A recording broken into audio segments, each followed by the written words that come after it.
কেটে নিতে এতদিন সময় লাগবে? আর যখন তিনি বলেছিলেন যেখানে হিন্দুরা 30% আমরা 70% যখন চাইব তখন কেটে ভাগীরথীতে ভাসিয়ে দেব, তখন মুখ্যমন্ত্রী চুপ ছিলেন কেন? যেদিন ফিরহাদ হাকিম বলেছিলেন প্রত্যেক মুসলমানের উচিত আরেকজনকে মুসলিম ধর্মে রূপান্তরিত করা, আর খোলাখুলি দাওয়াতে ইসলামের কথা বলেছিলেন, সেদিন মুখ্যমন্ত্রী চুপ ছিলেন কেন? আর মুখ্যমন্ত্রী তো নিজে ঈদ উল ফিতরের মঞ্চ থেকে বলেছিলেন যে বিজেপি ইজ প্র্যাকটিসিং হিন্দু ধর্ম ইজ গান্ধা ধর্ম। সেদিন ওনার বিবেক কোথায় ছিল? তো এগুলো সম্পূর্ণ নাটক। তৃণমূল ওখানে বাবরের রাজ প্রতিষ্ঠা করতে চাইছে। পশ্চিমবঙ্গের মানুষ শুধু নয়, ভারতবর্ষের মানুষ সেটা হতে দেবে না। তৃণমূল বিধায়ক হুমায়ুন কবির, তাকে সাসপেন্ড করলো তৃণমূল কংগ্রেস। দল বিরোধী কাজের জন্য সাসপেন্ড হলেন ভরতপুরের তৃণমূল বিধায়ক। এর আগে তাকে শোকজ করা হয়েছিল, আপনারা জানেন। আর এবার হুমায়ুন কবিরকে সাসপেন্ড করার সিদ্ধান্ত নিল দল। ফিরহাদ হাকিম সাংবাদিকদের মুখোমুখি হয়ে এই ঘোষণা করলেন। 6 তারিখ বাবরি মসজিদে শিলান্যাস করার ঘোষণা করেছিলেন হুমায়ুন কবির, এবং কাউকে সঙ্গে না পেলে তিনি একাই সেই শিলান্যাস করবেন, এমন কথাও জানিয়েছিলেন গতকাল পর্যন্ত। আর আজ তৃণমূল কংগ্রেসের পক্ষ থেকে ভরতপুরের তৃণমূল বিধায়ককে সাসপেন্ড করার সিদ্ধান্ত নেওয়া হলো। ফিরহাদ হাকিম সাংবাদিক বৈঠক করে জানালেন সাসপেন্ড করা হচ্ছে দল বিরোধী কাজের জন্য হুমায়ুন কবিরকে।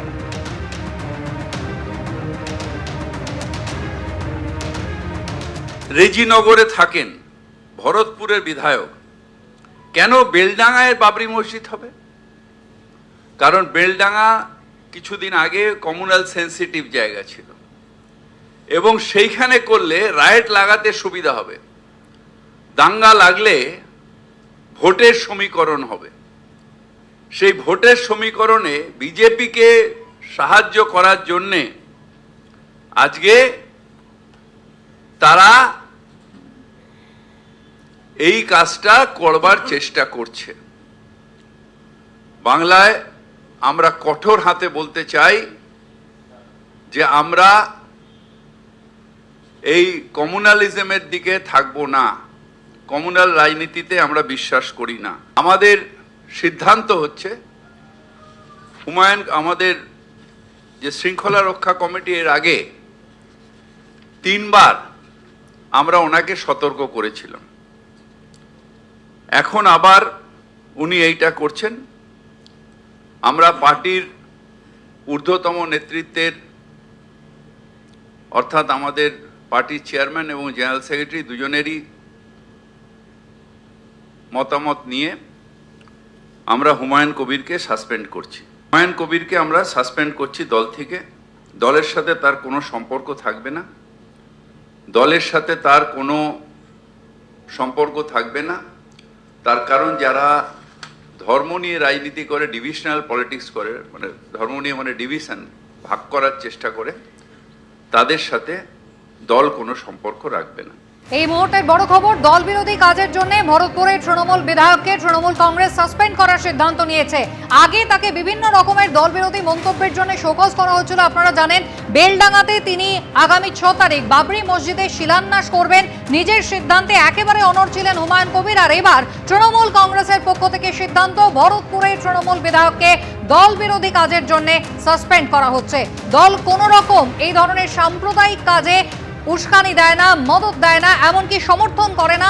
স্পষ্ট ফিরহাদ হাকিম সাংবাদিকদের মুখোমুখি হয়ে জানিয়ে দিলেন যে ধর্মের ভিত্তিতে এই বিভাজন দল কোনোভাবেই অনুমোদন করে না। আর তাই দল বিরোধী কাজের জন্য হুমায়ুন কবিরকে সাসপেন্ড করার সিদ্ধান্ত নিল তৃণমূল কংগ্রেস। এর আগে বিভিন্ন রকমের দল বিরোধী মন্তব্য করেছিলেন হুমায়ুন কবির, এবং সেই সময় তাকে শোকজ পর্যন্ত করা হয়েছিল। তৃণমূল কংগ্রেসের 3টি শৃঙ্খলা রক্ষা কমিটি, তাদের মুখোমুখি হয়ে শোকজের চিঠি পর্যন্ত জমা দিয়েছিলেন হুমায়ুন কবির। কিন্তু 6ই ডিসেম্বর তিনি বাবরি মসজিদে শিলান্যাস করবেন বেলডাঙ্গায়, এ নিয়ে একেবারে নিজের সিদ্ধান্তে অনড় ছিলেন। আর আজ তৃণমূল কংগ্রেস তাকে দল থেকে সাসপেন্ড করার সিদ্ধান্ত নিল। সাসপেনশনের পর কি জানালেন ভরতপুরের তৃণমূল বিধায়ক, দেখুন। আমি কিচ্ছু বলবো না। আমি যা রিয়াকশন দেওয়ার দুপুর 2টোর পরে আসুন বহরমপুরে, আমি রিয়াকশন। ঠিক আছে, দিতেই পারে। ঠিক আছে, আমি 2 ঘন্টা পরে বলছি। আমি আমার জেলা প্রেসিডেন্টের সঙ্গে কথা বলি, তারপরে আপনাকে রিয়াকশন দিই। হাকিমের কথারও কোনো কৈফিয়ত দেবো না, আমি কোনো কৈফিয়ত দেবো না আপনাদের। যার সঙ্গে মিট করুক উনি আমার কিছু বলার নেই। আমাকে সাসপেন্ড করেছে, আপনাদের মুখে শুনলাম। এর আগেও 2015 সালে 25শে ফেব্রুয়ারি একইভাবে তৎকালীন মহাসচিব পার্থ চট্টোপাধ্যায় বন্যা নোটিশে আমাকে 6 বছরের জন্য সাসপেন্ড করেছিল। কালকেই রিজাইন দিয়ে দেবো তৃণমূল থেকে, কালকেই। এবং 22 তারিখে মুর্শিদাবাদে নিজের দলের ওপেনিং করব। ঠিক আছে? হ্যাঁ, নতুন দল। হ্যাঁ, ঠিক আছে, ঠিক আছে। এবিপি আনন্দ, এগিয়ে থাকে, এগিয়ে রাখে।